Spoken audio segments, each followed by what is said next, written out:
These are in listen-only mode. Good evening, this is Dr. McSherry. It is 8:01 p.m. on February 17, 2014. Tonight is our very first caseless construction and critique PowerPoint presentation. It's going to be presented by Dr. Wendell Wall. We're going to go through all the tidbits and pearls of putting your caseless together tonight. So here, Dr. Wall, you are on. Good evening.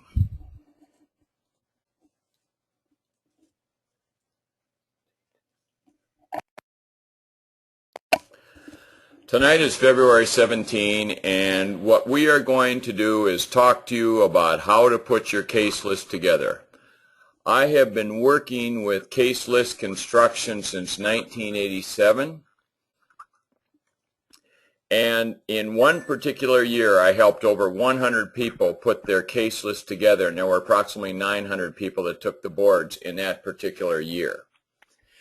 I feel that it is very important for you to start working on this now and to prepare your case list correctly. I think I know more about these case lists than anyone in the country, and I'll tell you why. I'll give you the reasons for this.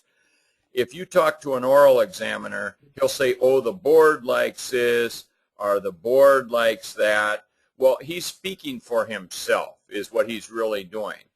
What I represent is working with hundreds of candidates with the feedback that we get after they've prepared for the exam and then taken the exam from year after year after year. And so I can give you a general view of what is expected on the board.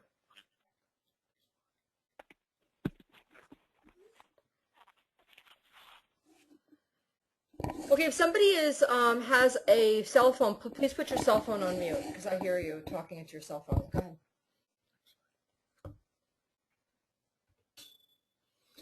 First of all, the timeline for the oral examination. You'll have these dates, and you need to get these out of the bulletin.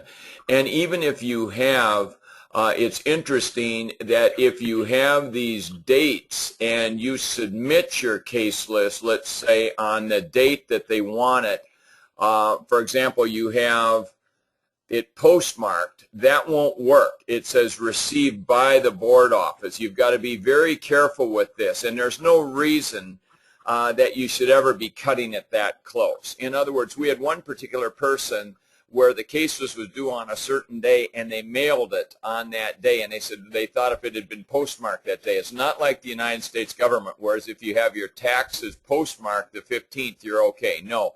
It usually will say received in the board office by, and you've got to be very careful with that. So you might want to make sure that you've talked to someone who is at the board office, and you make sure that you're very clear on these dates because there are no exceptions. And I know people that have had to wait.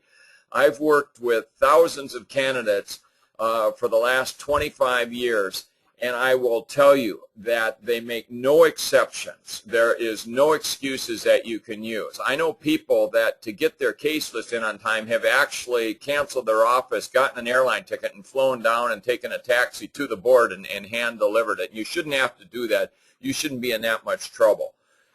Or you should not be pinched for time. You should do things properly, especially if you're signed on to this webinar tonight.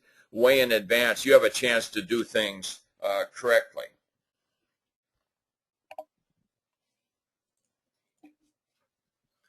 How is the exam conducted? The exam is 3 hours long, and there'll be 60 minutes in obstetrics and 60 minutes in gynecology and 60 minutes in office. And then what you'll do is you'll divide that time. 30 minutes will be cases a day and 30 minutes will be on the case list. The case list is the part of the exam you have the most control over because they're your cases, and you should have a pretty good idea about what you're talking about when it comes to your own cases. The 30-minute computerized cases a day, that really concerns me because that can be from anything. That can be from anything in the textbooks. And so this is why I've never met anyone who said I studied too much for this exam. How is the exam conducted? Exam is video monitored. Do not bring in electronic devices like a cell phone, and they'll school you on that very carefully. In fact, if you have a cell phone that goes off, they'll dismiss you from the exam. So you just try and comply with all these. I suggest you have your list out that morning. There's people that have shown up without their case list. There's all kinds of various things that have happened through the years. One review course company told the people to tell you exactly what was on the exam and then to send them what was on the exam, and then they gave them a sheet of paper with their address and everything on it, and somebody used that as a bookmark for their case list. I don't think you want to have anything like that with you on that case list. That case list needs to be absolutely clean in an envelope that you bring in with your case list without any notes on it, without any identifying data on it or anything like that. You want to comply with what they tell you. The morning exam begins at 8:30 and ends at 11:30. The afternoon people are sequestered before the morning exam gets out, and so there's no way that you can share information. In other words, you can't take the exam in the morning and then go and tell somebody what was on your exam that's going to be taking it that afternoon. The afternoon examinees are already sequestered before the morning exam candidates get out, and so there's no way you can interact. The other thing is they use the same cases for the morning and afternoon. In other words, so they don't have to keep changing things. They use the same cases of the day, so they don't have to keep changing things. Examiners only know your name and your case list. They're not going to know your history. They're not going to know how many times you've taken the exam before, so you don't really have to worry too much about that. You have a clean slate when you're before these examiners. No conversation irrelevant to the exam takes place. In other words, don't ever get comfortable with the examiners and start laughing or anything like that. It isn't proper. Just sit on the front of your chair, look them in the eye, and do the very best you can in answering the questions they ask. If they ask you a question about a case, you don't start by presentation. This is a 39-year-old female graduate. No, they didn't ask you that. They may have asked you something else about the case, and that's what you need to answer with.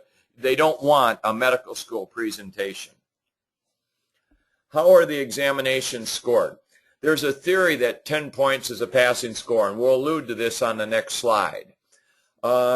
You will be tested in 6 areas. Elicit data in an organized fashion. And what this actually says is the candidate will be able to, number 1, elicit data in an organized fashion. Number 2, evaluate and combine data. Number 3, formulate a differential diagnosis. Number 4, perform no harmful or unnecessary procedures.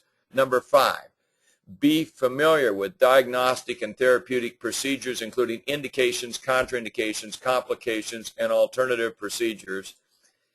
And number 6, have an overall logical approach to patient care and treatment.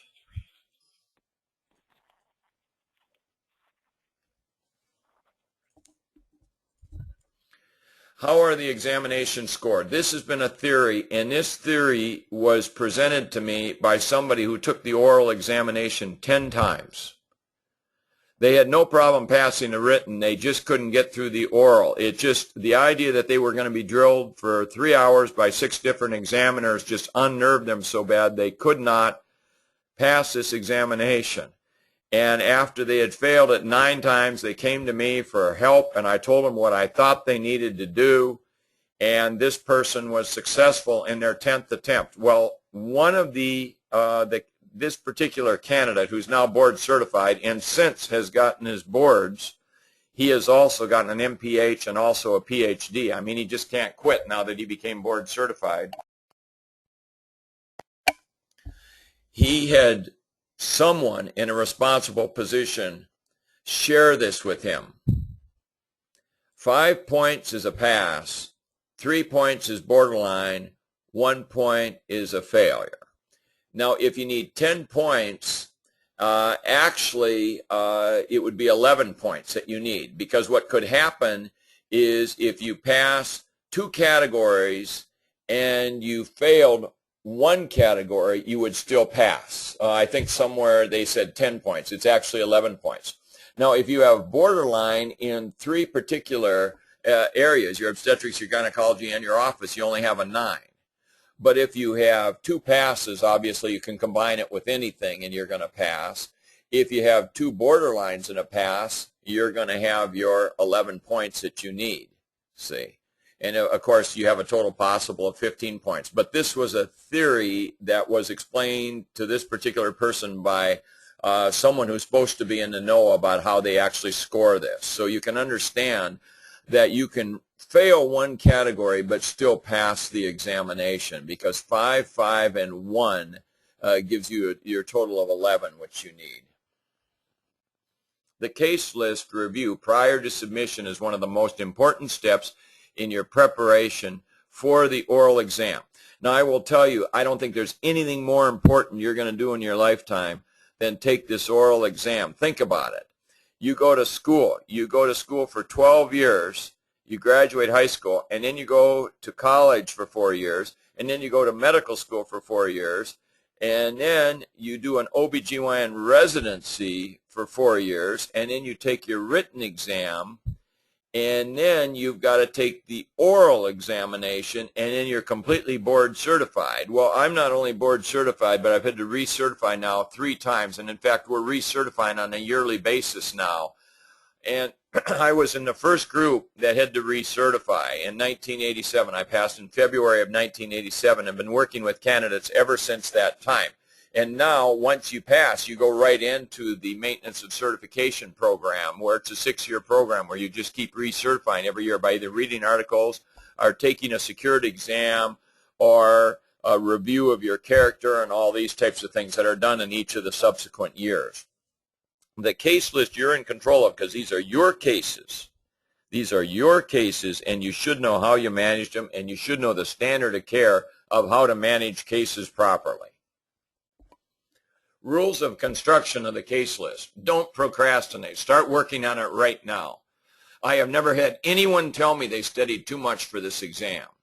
Number 2, review and update your lists on a daily basis, or every other day at the very least. You want to make sure you do not want to get way behind on this. We have people that call us the second week in July and say, now how am I supposed to put this case list together? And I have probably had that call close to 100 times. Now, for those of you that are just tuning in, and there's been a lot of you that are continuing to come on into this, my name is Dr. Wall. And I said earlier on that I think I know more about the oral exam than anyone in the country. And someone might say, well, I wonder who he thinks he is. Well, I want to tell you something. Just use me and use what I have to tell you to your benefit. In other words, I can have anything in life I want if I help enough other people get what they want. And I have been working with this. Osler and I started together in 1987 in preparing people for the exam. I worked for him for 10 years, and there were some meetings that we had 400 candidates at, 400 people at one particular meeting. Then after that, I wasn't particularly impressed with some of the quality of the faculty that we were getting when I was working for him, and so I went out and started my own show, and here is my theory. My theory is if you want to learn how to do cesarean sections, you need to do them. You don't watch them. In other words, if you stand 3 deep at Mayo Clinic in Rochester, and then that's all you do, and your whole residency is you're 3 deep watching cases be done, well, when they hand you the knife, it's a whole new experience.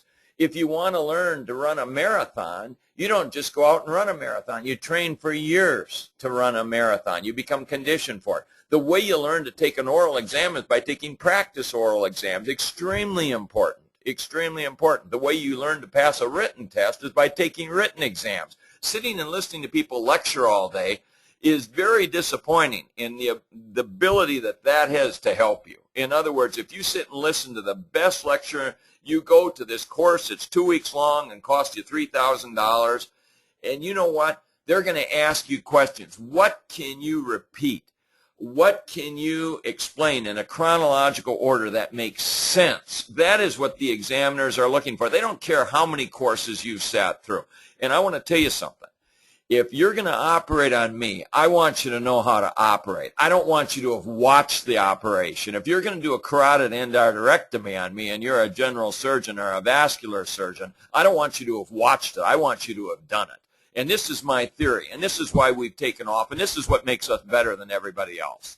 I'll be honest with you, because with us, You're going to take mock orals. You're going to get drilled on these webinars. We don't have to record stuff and edit ourselves. I'm talking to you live right now on February 17. I'm down in Key West, Florida. I'm talking to you live right now. I don't need to edit what I'm saying because I know what I'm talking about and I know it's true. And most of the other people that you're going to deal with have very carefully edited webinars. That's because they've got to edit out all the mistakes that they make. Well, anyway, if I make a verbal error, I will correct it. But I think we're the best at this because we're going to make you do what you got to do during the exam. We're going to make you do oral exams. We're going to ask you questions and see if you know how to manage things correctly. We're also going to try and help you put together a case list that isn't going to cripple you.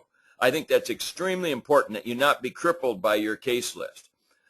We're also, for you written candidates that have passed the written with us, and most of you have heard of us before or you worked with us in the past, we gave you written exams to take so you would know what you're doing. So that's very important. You took those written exams, and then when you went into the real exam and you took another written exam, and you did well, and you passed it. And that's what this is all about. And that's why we want to help you with the oral. Now, I think the written's actually tougher than the oral. I would equate the toughest exam you ever took was USMLE 3, and I can see you nodding right now. USMLE exam, not the third part, but the USMLE Part 1. USMLE Part 1 is probably the toughest exam you ever took. I tried to say two things at once. Now, the second toughest exam you ever took was the written OBGYN exam. I think that's a very difficult exam. The third most difficult exam you will ever take is this oral exam. But what you have to realize is the written exam is like climbing Mount Everest. The oral is you're descending Mount Everest. It's easier, but you can trip and fall. And I'll give you a reason why this is true. Because on the written exam, if you're asked transfer slide back up, the correct incision for the written exam would be low transverse cervical. If it's transverse lie back down, the correct incision is a low vertical incision. Well, the point that I'm trying to make, when I was asked this on my oral exam, I said I make a low vertical incision when I have a transverse lie. Number one, because it's a non-stable lie, and a back up can turn to a back down. And I've also had a back up where I got an arm and a leg, and I had to tuck in fetal parts, and then I had to tee the uterus in order to get the baby out. And so I think the safest incision is a low vertical. They were fine with that, even though that's not in the textbooks and would not have been the correct answer with a transverse lie with a back up. And I was asked this question by John Quainan, who's the editor of Contemporary OBGYN. And he was happy with that answer because I told him back up is not a stable lie. Okay, let's continue on. Have case lists reviewed for typos prior to your board submission. The best $20 you'll ever spend is to go to a transcriptionist, a medical transcriptionist, and say, here's my case list, here's $20. Tell me if there's any misspellings or any inappropriate usage, inappropriate punctuation, inappropriate capitalization. Whatever you do, don't capitalize every word on your case list. It should be the first word, the first letter of the first word in each line. And I don't think you should run all the cases together either. That doesn't make sense. And remember, sometimes you can't see the errors you've made on the case list yourself. And the best way to prove this is for you to read your case list aloud while you stand in front of a mirror and just read that case list aloud and see if there's any mistakes in there when you read every single word, because a lot of times we scan stuff very quickly. If you get the amount of mail that I do, some days I'll get 50 pieces of mail. We don't have time to read all that garbage, and a lot of times we just scan it very quickly, and so we get used to doing that. Well, you can scan your case list too, and you may miss some errors that you don't want there. So have somebody, like I said, give somebody a $20 bill that's a transcription and say, will you just read this very quickly and tell me if you can find any errors there. Okay. Next slide.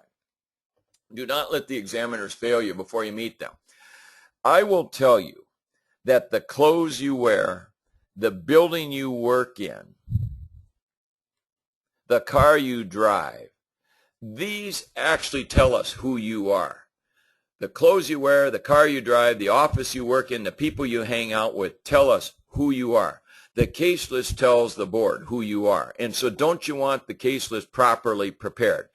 Now, the case lists, I don't think, share quite the importance that they used to because they're so small compared to what they used to, because all you have to do is have like 20 cases. listed for your OB and your GYN. They have to be 20 cases that you've been responsible for managing, and that doesn't add an awful lot of diversity. So a lot of these case lists are pretty generic now, but we can tell you important things to have and not to have. I know somebody in January, we had 4 sessions for the oral this year where we have must-pass camps before the oral exams are given in Dallas, and then we have mock orals that start on the weekend and then go through the week. And we had one person come in there that kept bragging about how big their case list was. It was just, the case list was huge, and there were people that didn't think that this person would do so well because they had so many cases, and it looked like they were somewhat indiscriminate on who they operated on. But I told some of my faculty, I said, watch this person pass, because they are very good. They know so much about so many things. So the case list, it can hurt you, but your ability to interact with the examiners and answer questions is definitely going to be of benefit to you. And the case list is a manifestation of who you are, no question. The case list is a key element in deciding whether you pass or fail. I have seen people with bad case lists that have passed, and I've seen people with good case lists that have failed. So there can be exceptions to all these rules. The best thing to do is have a nice case list and pass. Okay, it reflects your practice pattern. A carelessly prepared case list can doom your oral exam. In other words, if this isn't important to you and you do this in a hurry and you hand them spelling errors and, oh, that's not supposed to be there and it isn't uniform, and you've got, for example, you've got vaginal delivery listed, vaginal delivery where you've capitalized the V and you've capitalized the D, and then you have vaginal delivery where you just capitalize one of them, and then you have SVD, which they've told you can use in the bulletin, and all that on one particular page. It just looks like you're not careful. You want to list things in a uniform manner that's consistent. Just think, if you were a board examiner, what would you think about a candidate with a list full of disordered workups, chaotic management, and misspellings? In other words, would you want somebody who hands you a case list that hasn't been properly prepared, would you want them judging you? Would you want them making decisions for you? Would you want them operating on you if they can't put together a nice, clean case list? And that doesn't mean one without complications, because we all have complications. Even if you do surgery correctly, you can still have complications, okay? Several more people have come in. Again, my name is Wendell Wall. I'm an OBGYN, board certified, recertified 3 times, and I've practiced for over 30 years. General rules. Number 1, case list must include all patients admitted to all hospitals where the candidate holds privileges. There is a lot of editing of case lists that goes on by people, and I'm not going to tell you what to do. But if you do some editing where you're not going to include all your cases, I wouldn't talk about it to anybody. That can be very, very bad news. In other words, this is something you kind of keep your mouth shut about. You can talk to us, and you can ask us what we think or what Dr. McSherry thinks or Dr. Marcia Smith thinks. But I don't think I would talk to your colleagues, because your colleagues will rat on you. One year, a gal didn't have time to prepare her case list, and so her partner that she worked for told her she could just use his case list. So she used his case list and just put her name on it. Well, anyway, they split up over money a few months later, and then he called the board and told them that she had just used his case list. In other words, I know you're just gasping right now. I can't believe that happened. Yes, it did. I saw the letter from the board, and it was a letter that was also carbon copied to their lawyer that said you're banned from taking the board for 5 years because of that. It is very important that you prepare an honest case list. This is being recorded. It will be available on YouTube. And I am telling you, the board judges people fairly. Most people will tell you that the board was fair and that they treated you correctly. And you want to. You want to provide an honest case list of what you do and how you practice. You need a minimum of 20 OB and 20 GYN cases. If a minimum of 40 OBGYN patients cannot be met, then they give you 18-month list. And now let me read between the lines here. I go to APCO CREOG, and I've listened to these directors of the board talk to candidates. I've listened to them also talk to faculty. And I've listened to them talk to the people that are residency directors and this type of thing. And what they will tell you is that they want you to use enough cases that they can judge your ability to diagnose and treat problems. In other words, if you don't have enough cases, then they're allowing you to use your senior year of your residency, and then they're including your junior year as your senior year also. So year 3 and 4 can be considered as your senior year. What they're telling you when you read in between the lines is just give us enough cases that we can draw you on. That's basically what they're saying. Okay, next. General rules. Patients listed must be only those for whom the candidate has had personal responsibility. We had someone come in during our residency and just hold the sticks, they said, so to speak, hold retractors for 5 minutes and then leave and then claim that that was one of their vaginal cases. And you just really can't do that. In other words, your boards will not have the same significance if you know you haven't been honest. And they need to be cases that you are responsible for. Now, some people stretches to the point where their partner did a vaginal hysterectomy and they're on call for the weekend and they're responsible for the patient, so then they include it on their list. Well, you do whatever your conscience will allow you to do, but that is kind of bypassing what the board wants you to do. In other words, I don't want people to be board certified in obstetrics and gynecology that don't know how to operate. Yeah, I mean, you do need to know how to operate, and I think that's only fair. That way we keep, when a family member of yours is going to see somebody, and they say, do you know anybody in Chicago that I should see? You say find a board-certified OBGYN, because they've had to jump through all these hoops, and they have to be qualified and know what they're doing. Number 6, do not use adjectives such as small, large, superficial, mild, deep, severe, tight, loose, mild, or moderate, like nuchal cord. They'll put nuchal cord, tight or loose. No, just put nuchal cord. How about meconium, thick and thin? I've seen that. Thick meconium, thin meconium. I wouldn't list that. I would just put meconium. That's all you need to put. For example, are you doing a specific gravity on the meconium? Of course you're not. So why put thick or thin? Just put meconium. Nuchal cord, just nuchal cord. You do not need to use all those adjectives. Number 7, limited consults and referrals. You are not a triage agent, and they will be able to see through that very quickly. You're not doing triage, whereas if you have somebody that has missed their period and they have hirsutism, you send them to the REI. You have someone who has an abnormal pap smear, you send them to the oncologist. Someone who has incontinence, you send it to the GYN urologist. And someone who has thyroid disease while they're pregnant, you send it to the maternal fetal medicine expert. Come on now. You've got to be able to manage these things. And all the board will say is, the consultant's not available. How would you manage this? So they will simply ask you what the consultant would do. An example would be, and this would be an exception. An exception would be, for example, general surgery. And I'm giving you this example here. Like if someone has breast disease, you're going to want a colleague who's a general surgeon taking care of that. And I think it's okay to refer those. But why are you using that for your office cases, so to speak? Why are you using stuff you had to refer? You might as well use stuff you managed, because it gets you no point sending them to somebody else. If you send a case to me that you don't want to manage, that does not help you. The office list. Let's just look at some things here. And please let me know how we're doing on time. Okay, now let's just look at, this is an example of someone's case list. And I'm not endorsing this case list, trust me. But I'm just saying, let's just look at what they put. Well woman care visit. She's 44 years of age. Number 1 cause of death at this age, of course, is malignancy. She was a gravida 3 para 0. History and physical and diagnostic test. Age-appropriate counseling, diagnostic test normal. It's going to be hard to get in trouble on that case, isn't it? They might say, well, what are the age-appropriate counseling? And you need to know, what vaccinations do you use in somebody in the 40 to 64-year-old age group? That you need to know that. I think in the interest of time, if we have time, we can come back to some of these. But I think let's keep going through the things I need to tell them. These are your office case list topics. Now, there's 40 listed here, and you do not have to pick one from each topic. There's 40 topics listed here. What you can do is you can use 2 from 20 of the categories, for example. Or you can use 30 of the categories, and you use 2 from some and 1 from another, but a maximum of 2 from any particular category, see? Like PMS, you can have 2 candidates that are 2 patients that have PMS, for example.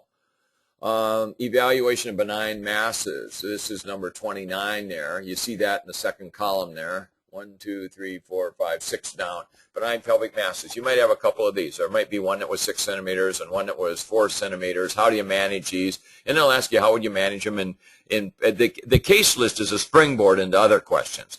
they'll say, how would you manage this if she was 20? How would you manage it if she was 60? You know, they'll keep changing the ages on your cases, but you give them a template from which they're going to start asking you questions. So on. Okay, let's move on. Office practice case list rules. It is not necessary to include a patient in all categories.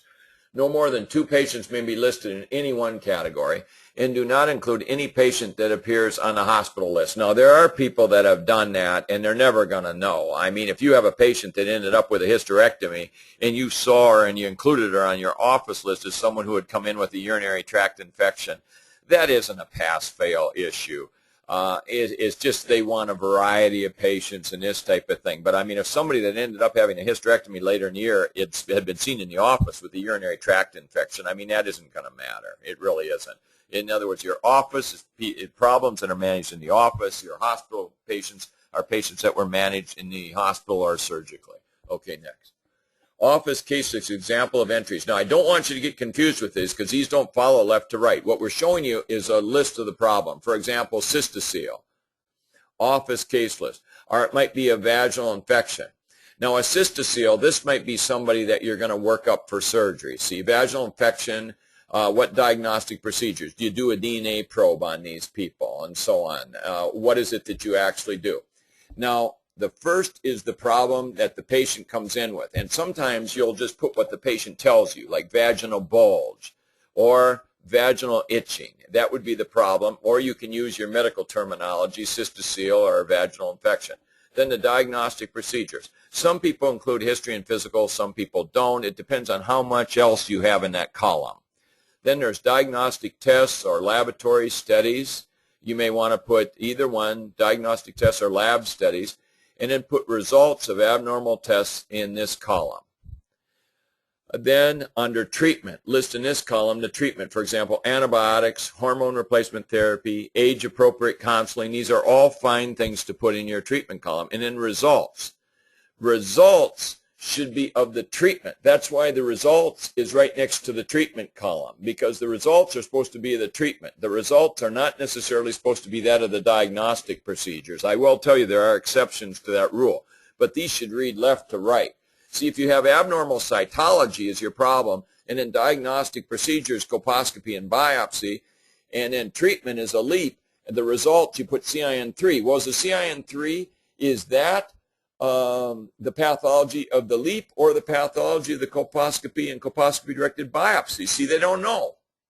And so what I'm trying to tell you is you should have the problem, then the diagnostic procedures with the results in that column if they're abnormal. If they're all normal, then you don't need to list them, see. But just laboratory studies and then treatment, how you treated it, and the results of the treatment. So usually your fourth column is going to be symptoms improved or resolved. Symptoms resolved, like for example, menopausal symptoms are going to improve. They're not going to resolve. They're just simply going to improve. A urinary tract infection is going to resolve. You see, there is a difference, and you want to be aware of that. Let's see, I'll give you an example of another thing. Suppose you have hirsutism as the problem. Then diagnostic procedures, you put laboratory studies. That's beautiful, because between now and the exam, you can study what you're supposed to do. And then for treatment, you know, whatever the treatment would be that is the most accepted treatment that you're using within your practice. And then it doesn't matter what I'm doing. It doesn't matter what Dr. McSherry is doing. It's what you're doing. They're going to keep telling you, what would you do? What would you do? And then the results and so on. And now the exceptions are well women care, preconceptual counseling, geriatric care, and stuff like this. Because you may have, for example, with well women care, your diagnostic procedure may be a pap smear. Then your treatment may be age-appropriate counseling, and the results, pap smear negative. See, then that's okay. So if I've really confused you, that hasn't been my point. My point is that the case list should read from left to right. And the diagnostic procedures should include the results of the diagnostic procedures. The results to the right should be of the treatment. The exception to that would be, for example, like well woman care. If you did a PAP, you can put over under results, because there's nothing else to put with well woman care. I guess you could put ongoing care would be all right. That's another thing you could put, is ongoing care. And I'm sure you're taking notes as I'm writing, because the best thing to have under results is symptoms improved, or symptoms resolved, or ongoing care. And I know there are competitors that are listening to me tonight so that they can beef up their presentations on what you're supposed to do. Okay, go ahead. Gynecology list. This is an example of a gynecology list. I will just look at one of these again. Let's look at the first one. A 45-year-old, 2'2", symptomatic fibroid uterus, obesity, TAH, uterine weight 230 grams, leiomyoma, endometrium benign, none. And 3-day hospital stay. This is beautiful. This is absolutely perfect. The questions you'll be asked here is, how can a fibroid be symptomatic? Well, through pain, pressure, or bleeding. Why would they have pain? Through fibroid degeneration. And what type of degeneration is the most common? Hyaline degeneration is the most common. Okay, that's the answer to those questions. The obesity may be a reason why you didn't do this vaginally. See, because she's a 2'2", she maybe has some descensus. It may be a reason you didn't do this vaginally. And then uterine weight's 230 grams. It's a pretty good size uterus there. And then leiomyoma, fibroids might be what a patient tells you, but leiomyoma will be on the pathology diagnosis, and an endometrium benign. You don't want to have secretory endometrium anywhere on your case list. Listen to me again. You do not want secretory endometrium anywhere on your case list, because it indicates that you're doing your surgery in the second half of the cycle. You've got to come up with a story of what kind of contraception the patient's on. And if you say, oh, how do you know she wasn't pregnant when you did the surgery? And then you're going to say, well, we did a pregnancy test. Well, that's only accurate to 10 days, see. And then people can have a corpus luteum, and I'll say, in their pathology report, I'll say, when in the cycle did you do the surgery? And they'll say, well, I'm not sure. And I say, I know, you did it in the second half of the cycle because there's a corpus luteum there. See what I'm trying to tell you? If you have endometrium benign, you eliminate all those questions. You eliminate. And then there's people that have secretory endometrium, and then they try and tell me the patient was on birth control. Well, birth control doesn't give you secretory endometrium, does it? You know, so you got to be very careful on that. Okay, let's go to the next one. Under sterilizations, go back to that just one second. I just want to show you one thing. I have somebody steering these slides for me. Tubal sterilization, desire sterilization. They've got laparoscopic bilateral tubal sterilization. You don't need laparoscopic bilateral tubal sterilization. Just tubal sterilization is all you need. You need to eliminate words that do not change the case. Trust me. Eliminate words that do. I have had this argument, and everybody says I'm right. The interesting thing, when 99 out of 100 people get in an argument with me, I usually turn out right. And I am telling you, you don't need to list things on this case list that don't, when you eliminate those words that change, if they don't change the case, then you don't need those words there. You want to make the case list easy. Now we've got 20 minutes left and 20 slides to go through, so let's start clipping. This is going to be your gynecology case list topics, and you can see this in a bulletin. If you haven't printed the bulletin off yet, print it off, highlight it, read it, take a good look at it. Gynecology case list rules list all the gynecologic patients managed during the 12-month period or 18-month period, or they'll let you go back to your 3rd and 4th year of your residency. And I heard Dr. Noller say it verbatim. He said, we are allowing candidates to use the 3rd year of their residency as their senior year. All they're telling you is give us enough cases to drill us on. And if this isn't clear to you, call Dr. McSherry. Or email her. The best way to get a hold of her is through email. And if you're involved in these webinars now, you will be able to communicate with her. She works all day long from morning till late at night.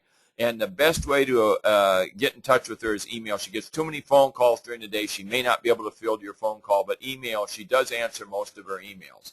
You need a minimum, number 2, a minimum of 20 gynecologic patients required. Number 3, preoperative diagnosis should appear for all major and minor procedures. Number 4, the size of the cyst or mass. And you don't need to give dimensions there. A lot of people put 4 by 1, by 6.2, by 3.4. You don't need all those dimensions there. You just list the dimensions the most. For example, this one might be 3.2 by 2.7 by 3.1. Or 3, if we're going to round off to 4, it would be 1 that would be above 3.5. Let's say 3.6 by 3.2 by 2.7, just 4 centimeters. That's all you need to do, the largest dimension. You don't need to put all those dimensions.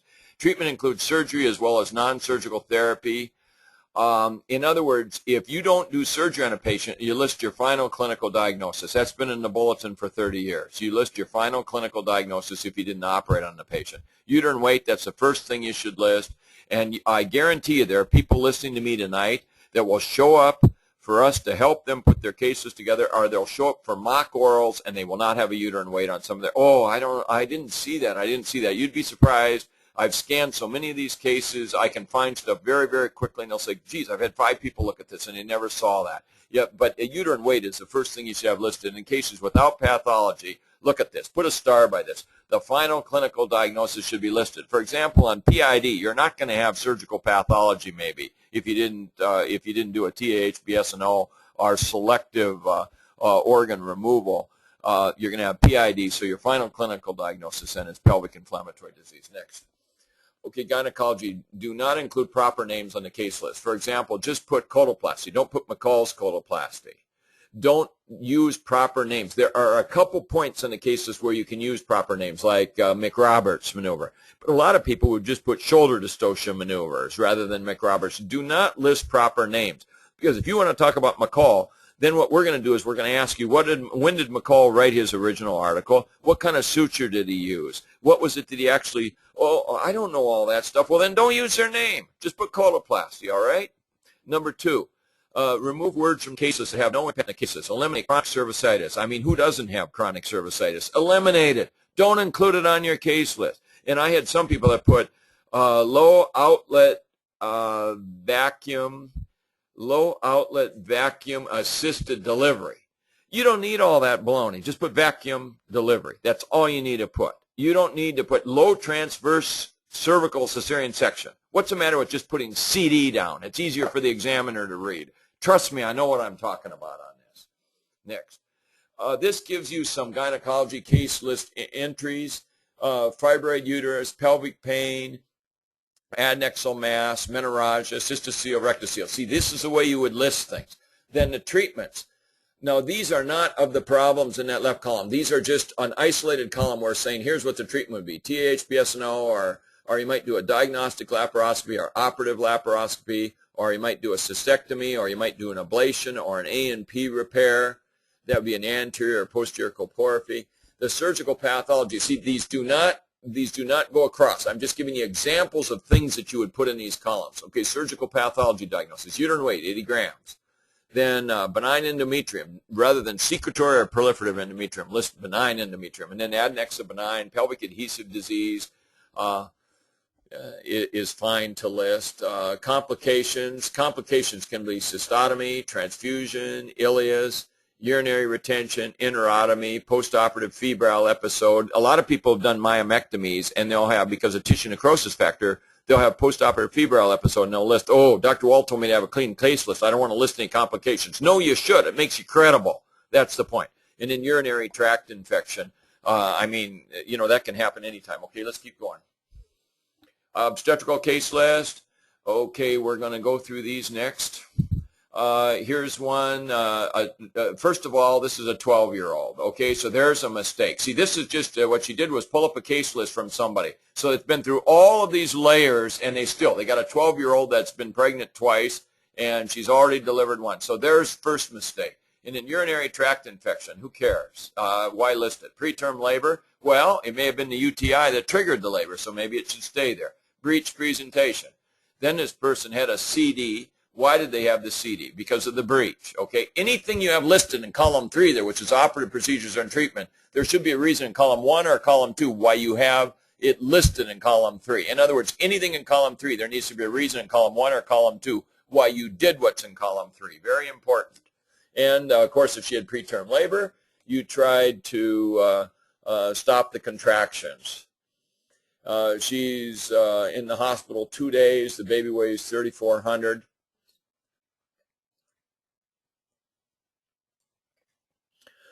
The weight is appropriate, you want to know, and then the APGARs are listed there of 6 and 8. But the point is these go through all of these various layers, and somebody will show this to me, and it's their first case, and the patient's 12 years old, which probably is not appropriate in this particular case, see? So that's the type of things that can happen, and we're just showing that to you there. Make sure somebody who knows what they're talking about takes a look at these case lists. We're going to be in Chicago and Newark in July.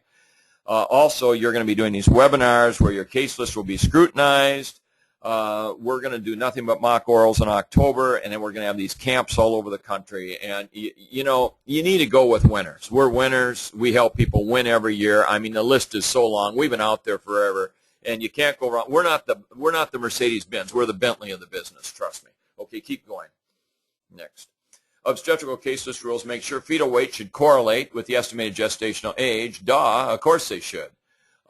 Next, we have two number ones. Apparently we think this is very important. Use induction instead of Pitocin induction or Cytotec induction. In other words, induction is all you need to list. And then they'll say, hey, tell me how you do your induction. And then we do not have failed anywhere in your cases. For example, failed to progress, failed induction, failed external version. Use unsuccessful or don't list it at all, you know, unless you have to as a reason for why you may have operated on that patient or whatever it is that you did. And then the next one, list procedures and medical conditions consistently throughout the case list. I mean, that makes sense. Keep going. We'll try and be able to answer your questions here because a number of you are sending in questions that you have. Obstetrical case list rules, list preeclampsia rather than severe preeclampsia. Don't eliminate level 1 questions. There are 6 levels of questions in my book, and level 1 would be, was it mild or severe? And, oh, by the way, what's the difference between mild and severe? Wouldn't you rather answer questions like this, which are level 1 questions, as opposed to telling them it was severe preeclampsia and then having to describe to them how magnesium sulfate works on a physiologic level? You understand what I'm saying? In other words, list preeclampsia. Hey, was it mild or severe? What's the difference? Now, isn't that easier than telling them how mag sulfate works? Make sure you list how the patient delivered in column 3.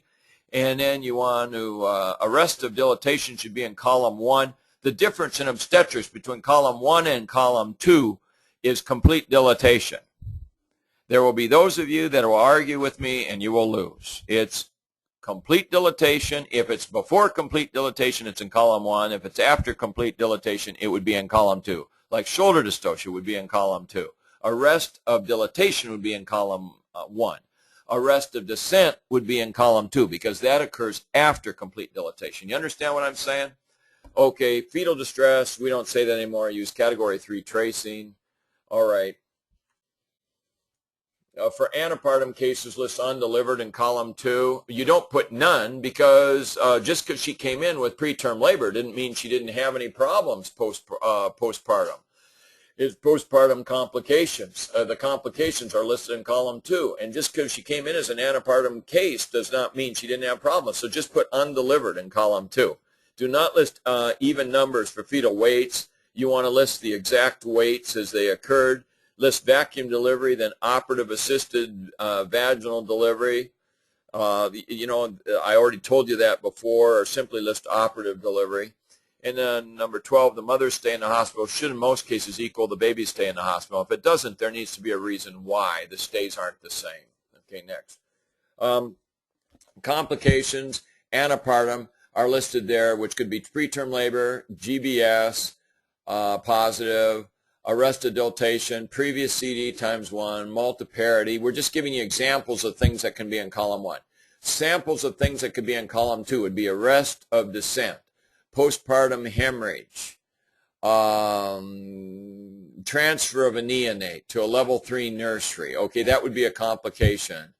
APGARs at 10 minutes. You would want to add this if your 5-minute APGAR is less than 5. You would probably want to include a 10-minute APGAR. And then operative procedures, your induction, seizure prophylaxis, antibiotics. You do not want to be, listen to this, you do not want to be antagonistically evasive either. You got to be careful there. Some list seizure prophylaxis. I didn't have any problem listing mag sulfate there. You know, it's whatever you want to do there. Whatever your case list will develop a personality. Induction, augmentation, SVD, primary CD, repeat CD, and tubal sterilization. These are just ways to list things. And then days in the hospital. And you want the mother and the neonate stays to pretty much correlate, okay? Approved abbreviations, we can buzz through these. Those are in the bulletin, and why not use them? If they give you permission to use them, use them.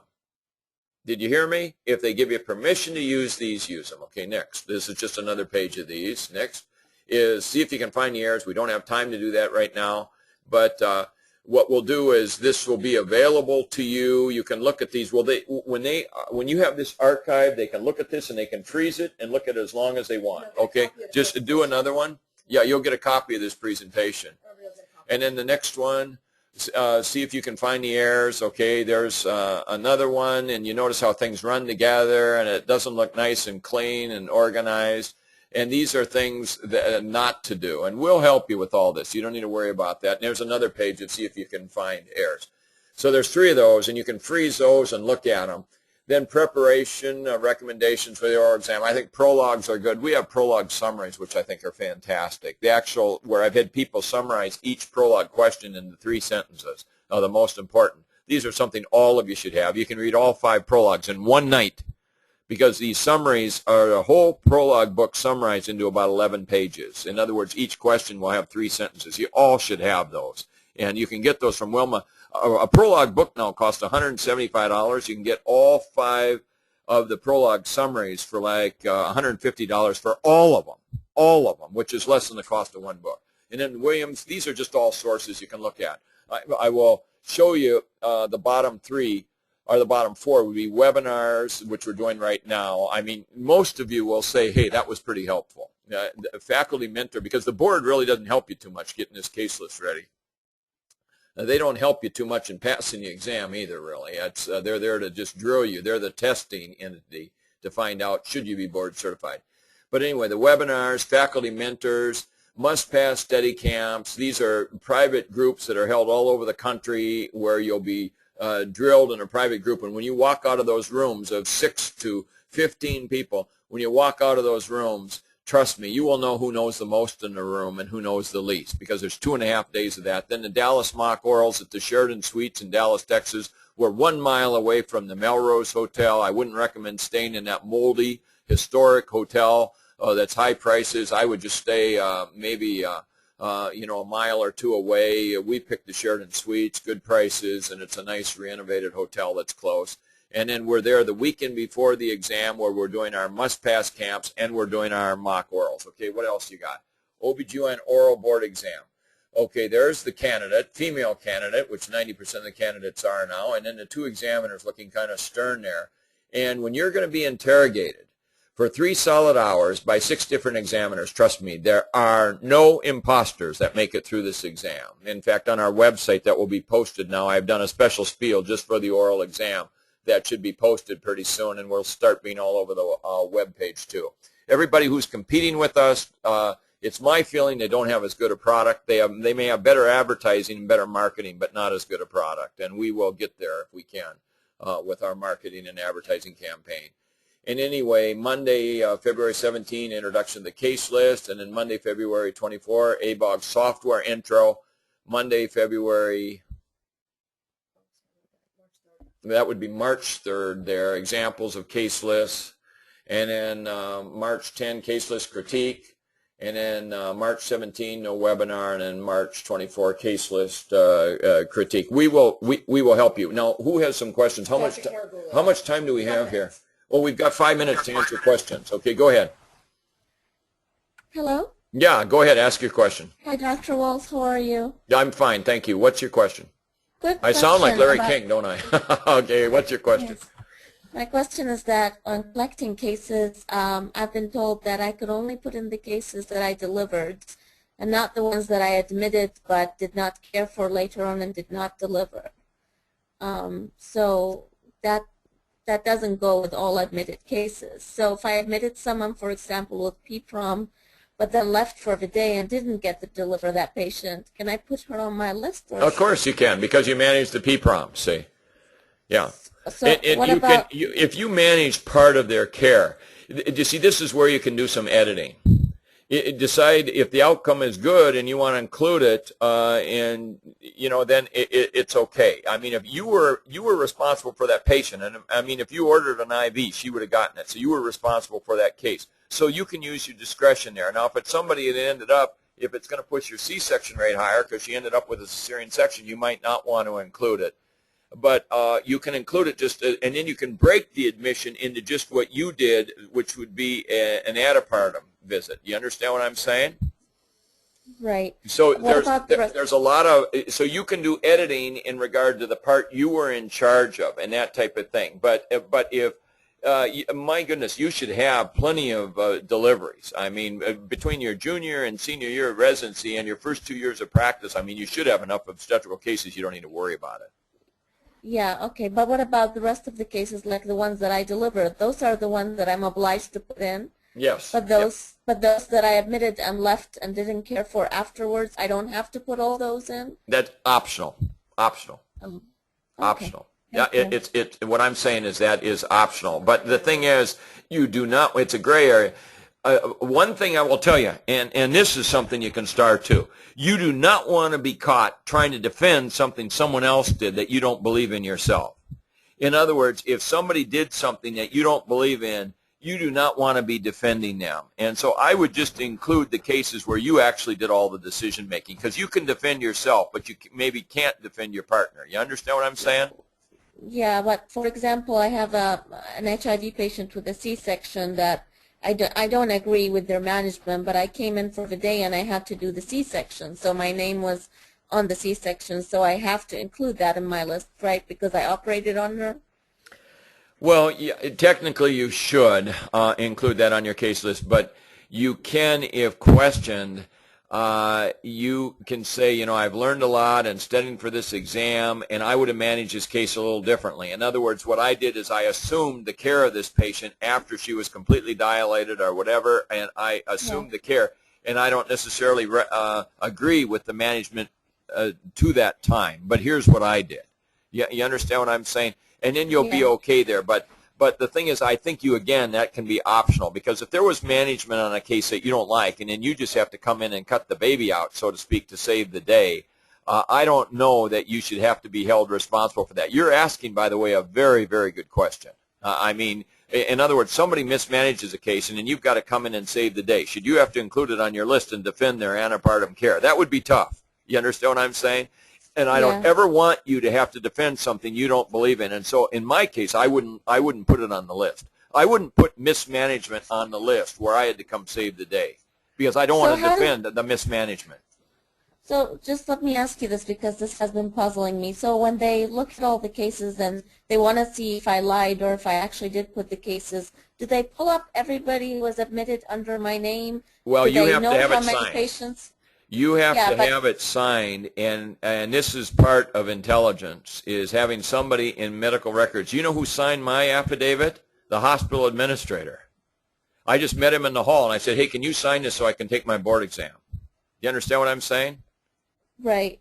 And, I mean, you know, and this is being recorded. I'm giving you a for example. I mean, I had the medical records, people sign it, but the point is there are some people that say they cross-reference every single case. I mean, I think you want to find somebody that will work with you on that.